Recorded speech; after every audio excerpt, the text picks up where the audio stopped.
పొద్దున్న బ్రేక్ఫాస్ట్ కోదామని బయటకు వచ్చినాము. బట్ దగ్గరలో అయితే ఏ రెస్టారెంట్స్ లేవు.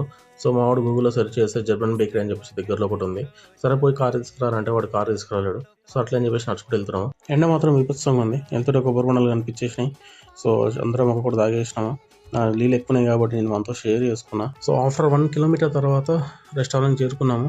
రెస్టారెంట్ లోపల అంబియన్స్ మాత్రం చాలా సూపర్గా ఉంది. మేము ఆర్డర్ చేసిన ఫుడ్ వచ్చేసింది. సో అందులో నేను ఇచ్చిన ఫుడ్ అయితే ఇంగ్లీష్ బ్రేక్ఫాస్ట్. మేము ఇచ్చిన ఆర్డర్కి ప్రైస్ రీజనబులే. ద ప్రైస్ మరీ అంత కాస్ట్లీ కాదు. ఐటమ్స్ చాలా వచ్చినాయి. సో ఫుడ్ మాత్రం చాలా బాగుంది. అన్ని టేస్ట్ చేసినా అసలు ప్లేట్లో ఏం ఉంచలేదు. మా వాడు వద్దురా అంటే పొద్దునే బీర్ తాగుతా ఉన్నాడు. సరే నీ ఇష్టం సావురా అని చెప్పేసి బీర్ ఇప్పించేసిన మనకి ఆడ తాగుకుంటా కూర్చుండు. అట్లా అని చెప్పి మేము రెగ్యులర్ తాగుతాం కాదండి, అప్పుడప్పుడు తాగుతాము. ఫుడ్ మాత్రం చాలా బాగుంది. సో నేను ఫుడ్కి మాత్రం ఆల్మోస్ట్ లైక్ 8 రేటింగ్ ఇస్తాను. సో 2 ఎందుకంటే నేను అడగొద్దు ఎందుకని చెప్పేసి. సో అంబియన్స్ మాత్రం చాలా బాగుంది. ఎందుకంటే అక్కడ చాలా మంది మొత్తం ఫారినర్స్ బాగా వస్తారు. సో ఫుడ్ కూడా వాళ్ళకి తగ్గట్టే ఉంది.